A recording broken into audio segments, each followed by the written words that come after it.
Okay, so in this video, we're gonna take a look at an example of current transformations or transition maps on the tangent bundle. So recall that if you have a transition map or coordinate transformation functions on M, this will induce a coordinate change of functions on the tangent bundle. Okay, so xi, vi get mapped onto xi prime, vi prime.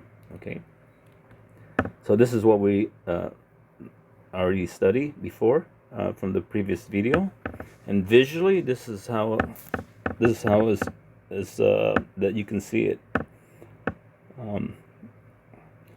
So again, I'm going to draw the manifold M to be a one-dimensional line, but it can be higher dimensions, and let P be on it, and then let some open set U alpha containing P, which is a subset of M, and let another open set, let's say U beta. Yeah, let me get another, let's see, picture, another color for this new open set here.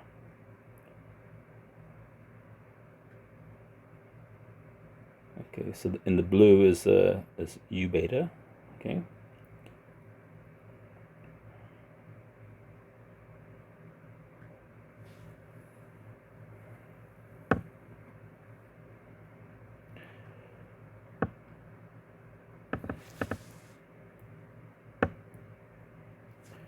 Okay, so at this point here, you could have for every U alpha, U beta, you could have chart that go into some subset of Rn. Okay, so if you map that intersection of P inside that UB intersect U alpha, then you're gonna get the region where the two charts are compatible, so you can transform between the two chart.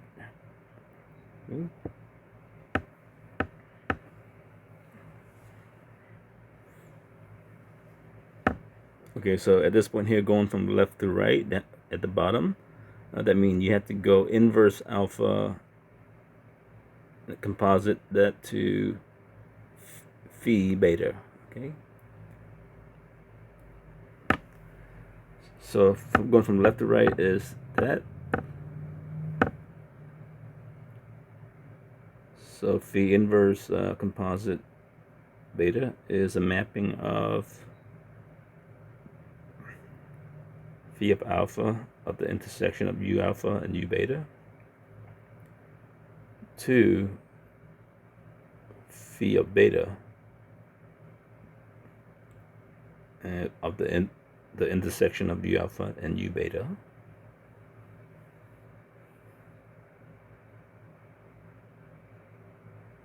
And of course, going the other way, going from the right to the left, you just go in the reverse order. So you're gonna do inverse phi beta, composite phi alpha.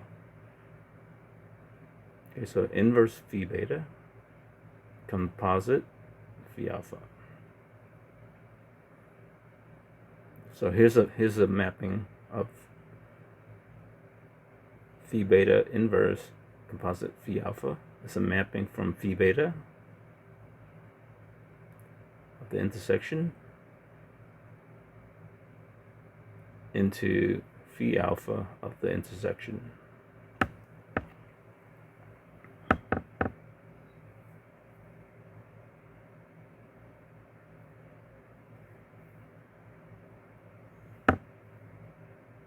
All right, because of that, it's going to induce a chart up here. So again, I'm writing the tension bundle quickly here with the projection map, and then the TPM, that's the tension space containing P, and the tension vector V there is a tension vector to that point P on M. Okay. And if I project the U alpha upstairs with the inverse pi, that will be the domain for the new induced chart. So I'm gonna do it in blue here. So this is the inverse inverse pi of U beta. Okay.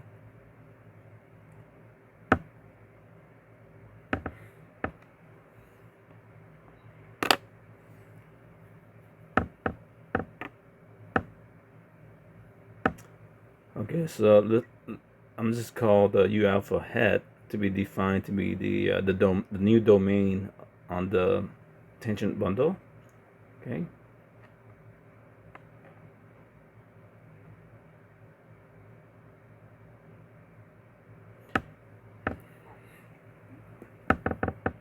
Likewise, I do the same to the U beta. So U beta hat is the blue part. So so again, this is the induced the induced chart phi hat alpha. It's going to get mapped onto r to the 2n. Notice not r to the n, but r to the 2n. That is because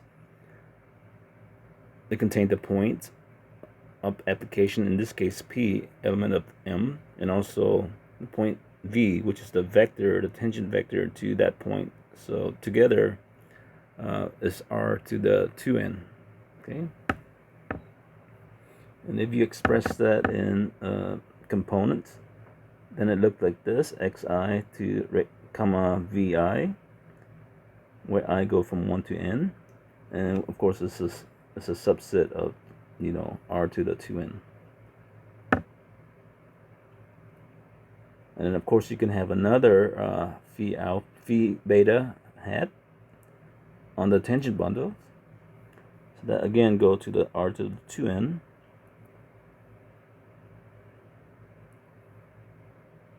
Okay, so this here is going to be phi beta of v, and this thing here is going to be xi prime comma vi prime, because it's a new point. Okay. And since the point v is in the intersection of u alpha hat and u beta hat, there should be transition map or coordinate transformation function between the two, going one way or going back to the other. Okay, so going from the lower to the top is going to be phi beta inverse composite phi alpha with the hat.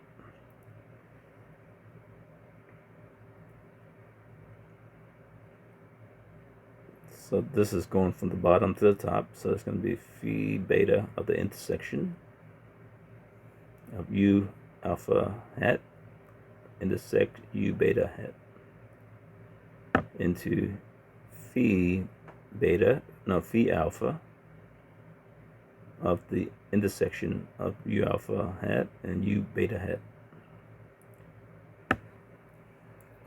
This diagram is getting cluttered. I apologize for my art. But you could also go from the top to the bottom, and you can see there is going to be phi alpha hat inverse composite phi beta.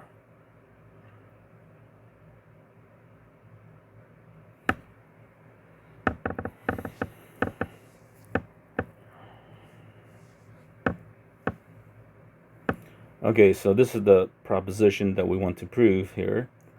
Let Tm with the projection map to M be the smooth manifold, and the domain U alpha hat is defined earlier to be inverse pi of U alpha, and it's a subset of the tangent bundle, to be open subset of the tangent bundle.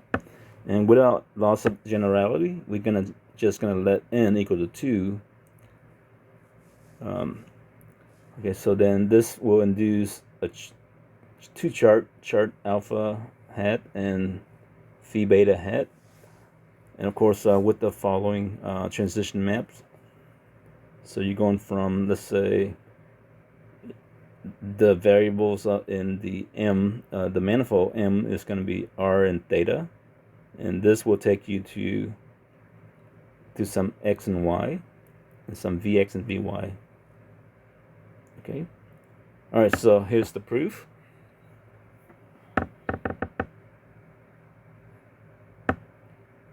All right, so let me redraw this a little. So P here, P is on M. This is the tangent bundle. This is the surjective map down to the manifold. Here is the tangent space containing M, and the point V there is tangent velocity tangent to P on M. Okay, and that line, straight line there is just a tangent space containing point P. Of course, there I'm drawing the inverse eye projection. That's U alpha in blue, and the regular U beta in blue, and the intersection between those two open set are there.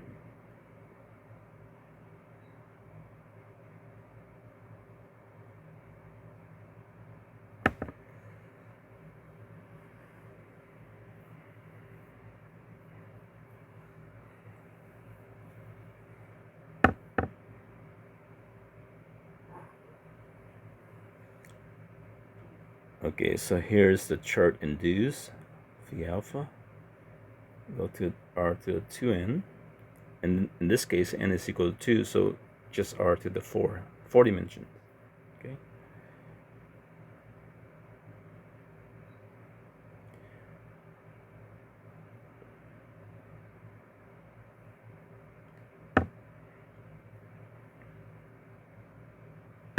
So this is a visual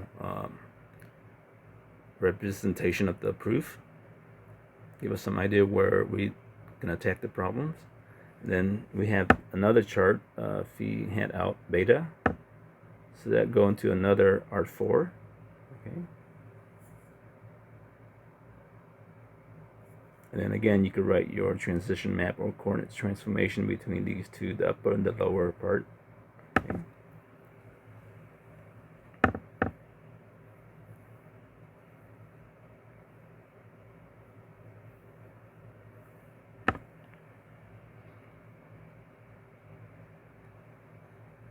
Okay, so going from the bottom up, it's going to be inverse phi hat beta, composite phi hat alpha,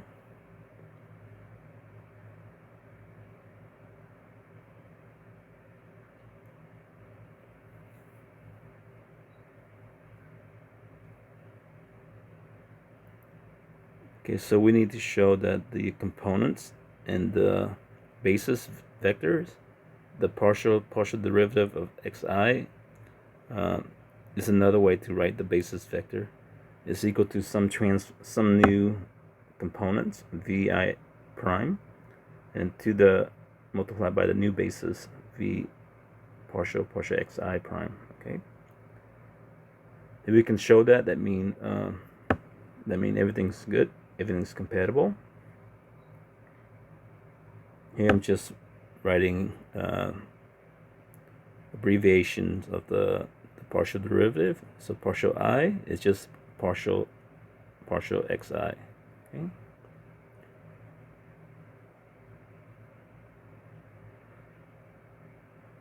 So for example, Vx partial x plus Vy partial y. So this is in the rectangular coordinate system. So if I go to polar coordinate system, then I should be able to write Vr and then partial r, and then where partial r is another basis, okay, another basis vector, plus V theta partial theta, okay.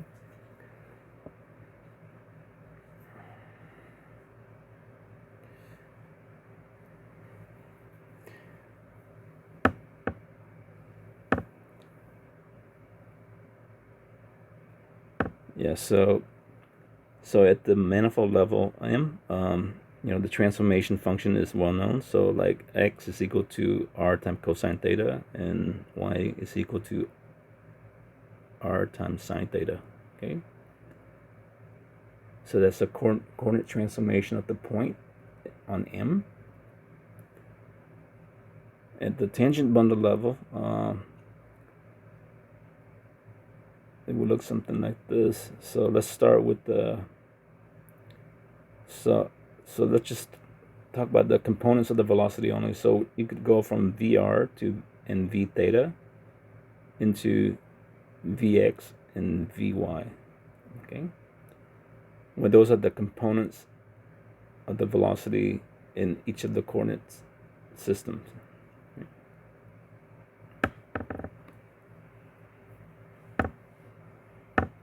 And of course, the transformation law is like this because the index is upstairs. It's a contravariant index, so it must follow this form here. Okay, so the partial xi prime partial xj, that is called the Jacobian of the transition map. Okay, so for example, if you have Vx, we know that Vx is going to be a function of the old variables, r and theta, and also it's going to be a function of also the velocity as well, Vr and V theta. Okay.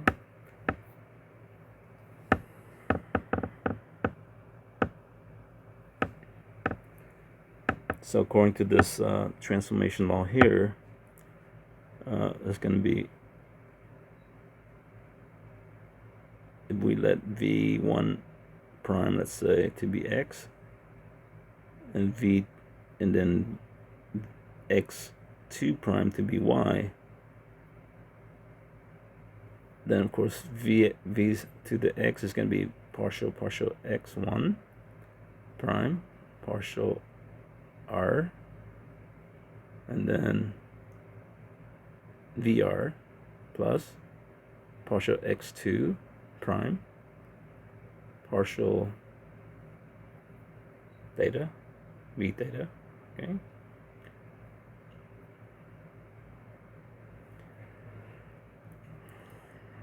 And then you do the same thing for the y components.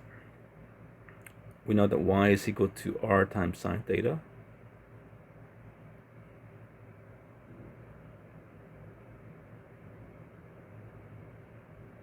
Yeah, sorry, there's a mistake there. Okay.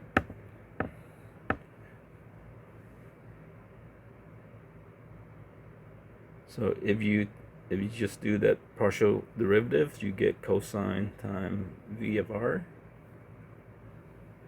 and then minus r times sine theta, and v of theta.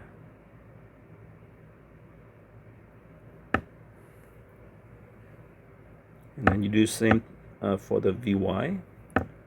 So for the Vy, it's going to be partial x2 prime partial r Vr and plus partial x2 partial theta V theta.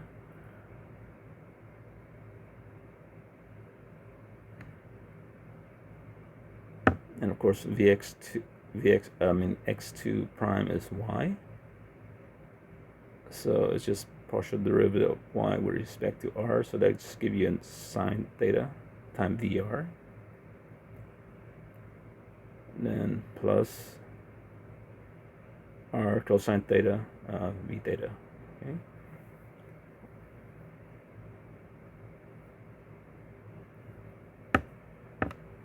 Okay, we're almost done here, but now we have to see what's happening to the basis vector.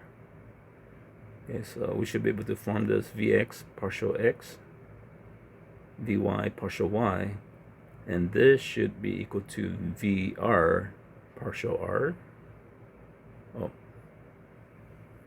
I'm just gonna work this out straight out instead, compare it to the other part. Okay. So we're just substituting in for what Vx and that we done up here. Okay. So all this here is Vx, and then the basis vector is partial x. And then Vy, which is this part right here, which is computed.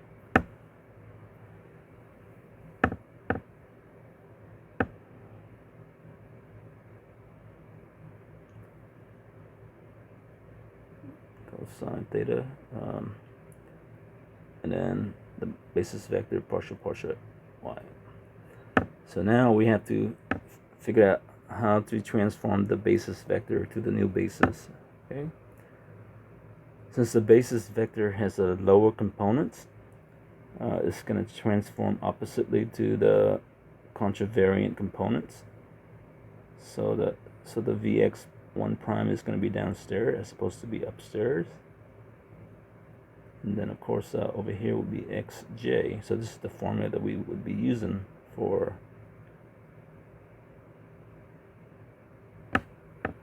okay, so x1 prime is x. We already defined that it be that, so the case earlier. So then for this up here, the j 1 to 2 is going to be r and theta. Okay. So this is how the basis vector, the basis transform to the new basis.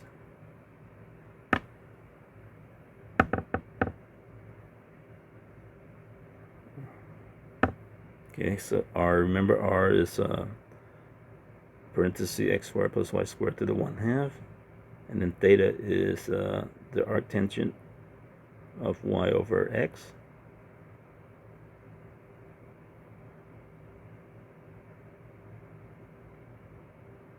So down here, if you do the computation partial x partial r, the 1/2 come down, so you picked up a minus 1/2, and then take the derivative of the x, which is 2x. Okay. So 2x, and then of course you have that partial r, which is a new basis, and then partial theta partial x. It's going to be 1 over 1 plus u squared, where u is y over x. Okay. And then of course du by dx. So since the x is downstairs, you're going to pick up a minus sign and then you increase the power by 1. Okay.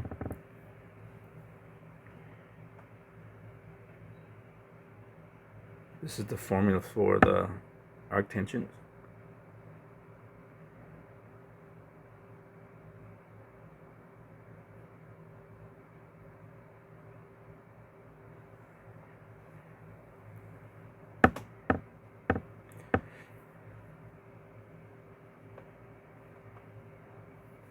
Okay, so let's simplify here. So the 2 cancel, so you have x over square root of x squared plus y squared, which is r, and x over r is cosine theta. So you get cosine theta times partial r. Okay. So that's how the basis transform. Okay.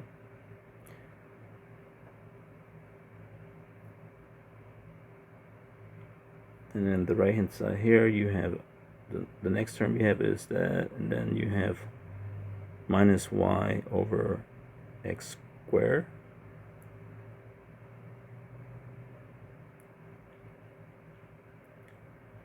And then of course the x squared come over, so that gives you an r squared downstairs, and then you have a y over r squared. Well, y over 1 of the r will give you a sine functions, so you're going to have sine over r as a final result. Okay, with the minus sign too, so the minus sign come out front.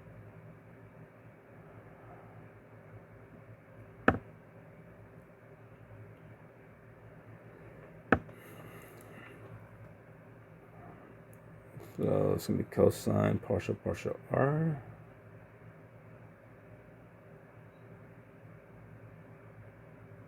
Then minus sine theta. over R, and then partial theta. Alright, so that's how the partial x is transformed. Okay, let's call this here equation 1.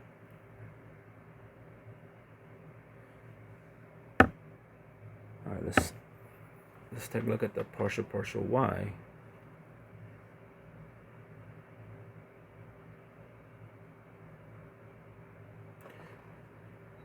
So according to this, it's going to be partial R partial y.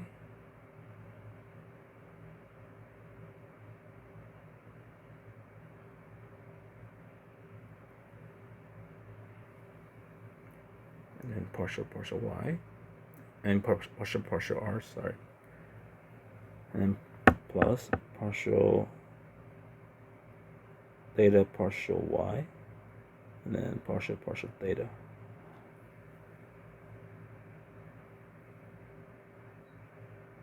Okay, so we can look at those two again. The R, write down the R, x squared plus y squared to the 1/2. So that is going to give you y over R.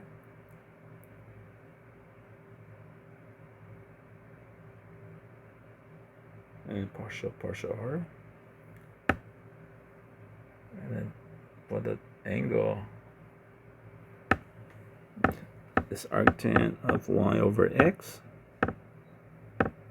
So if you take the derivative of that with respect to y, then you get 1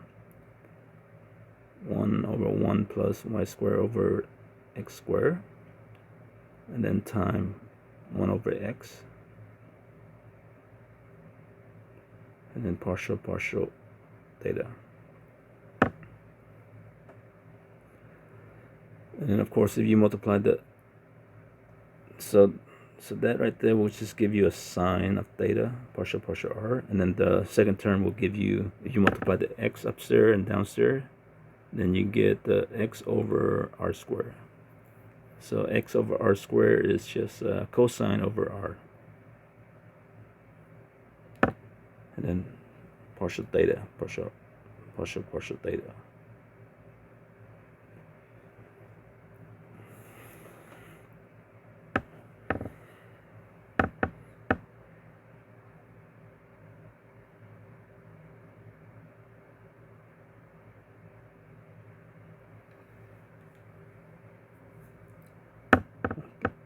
Cosine over r, and then partial theta.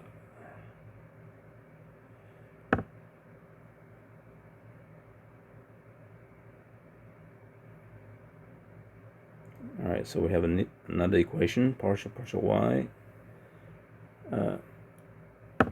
expanded into different bases. And let's just box this here. Call this here equation 2.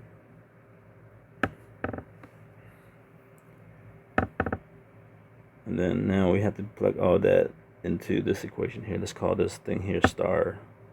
Okay.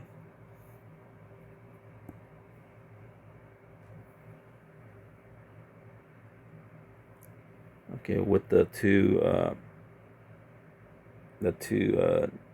new bases, we can use equation 1, equation 2, and plug that into equation star.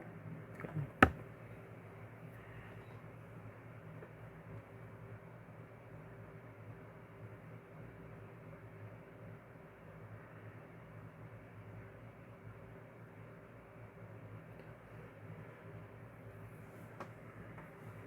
So Vx partial x plus Vy partial y equal to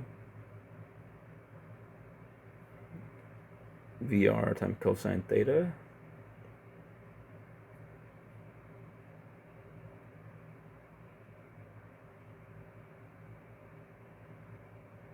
minus R V theta sine theta R V theta times sine theta and all that is multiplying by the basis vector, which is partial x. So that's just one, equation 1.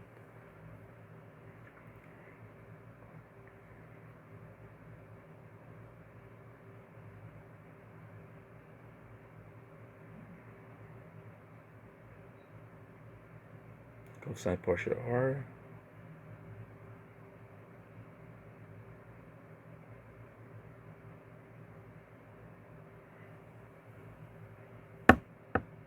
minus sine theta over r partial theta.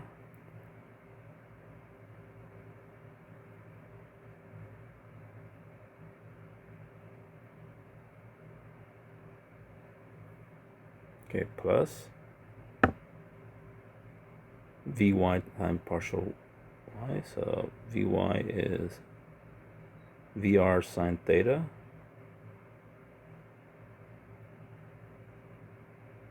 Okay, so Vr sine theta plus r v theta sine theta.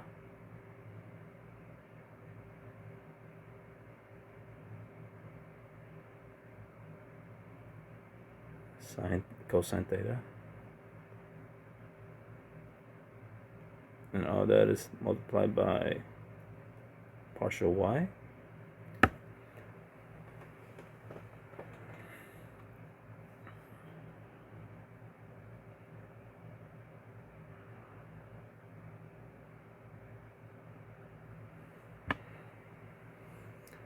So sine theta partial r plus cosine theta over r, and then partial theta.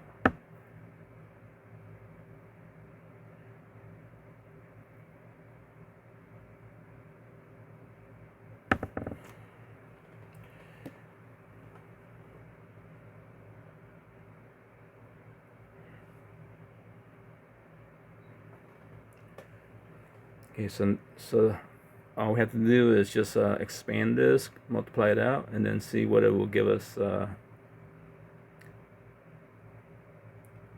so multiply everything out. So Vr cosine theta times cosine theta partial r. So that's the first term right there on the top. And then you have the minus Vr cosine sine over r partial theta. And then you have r v theta sine theta cosine theta partial r.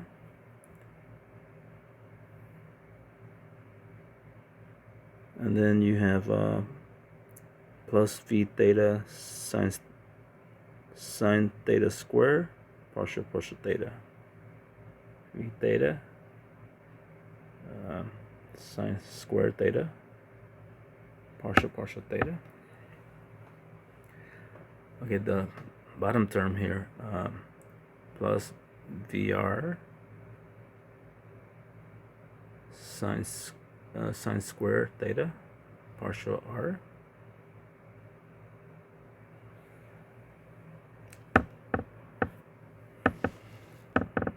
And then plus Vr cosine theta sine theta partial theta. And then you have r v theta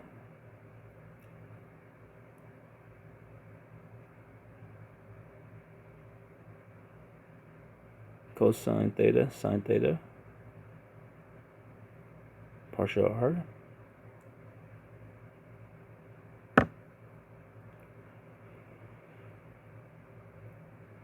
And then the last term, it's going to be the r cancel, so it's just v theta cosine square,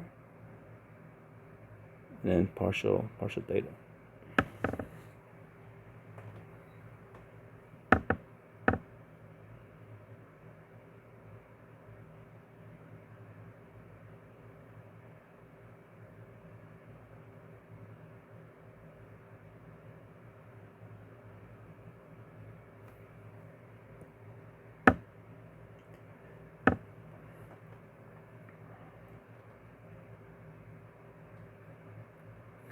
You see here, there's a lot of cancellation going on, and you're left with just two terms.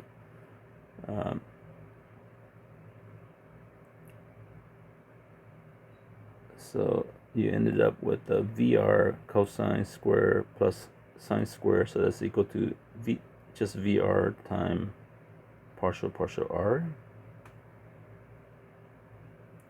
and then plus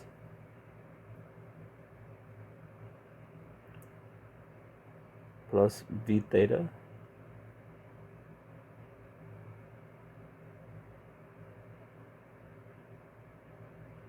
see, yeah, so v theta partial theta, and then you have cosine plus sine square, and that is just equal to 1, so therefore you have VR partial r plus v theta partial theta, and we're done.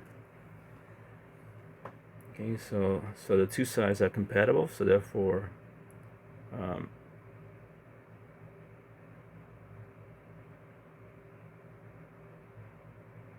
this transition map is good.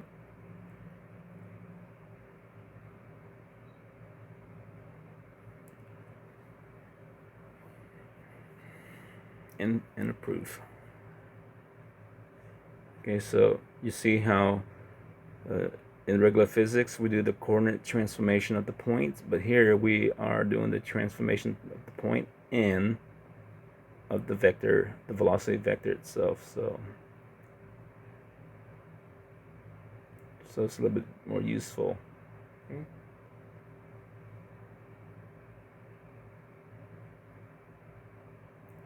All right, in proof.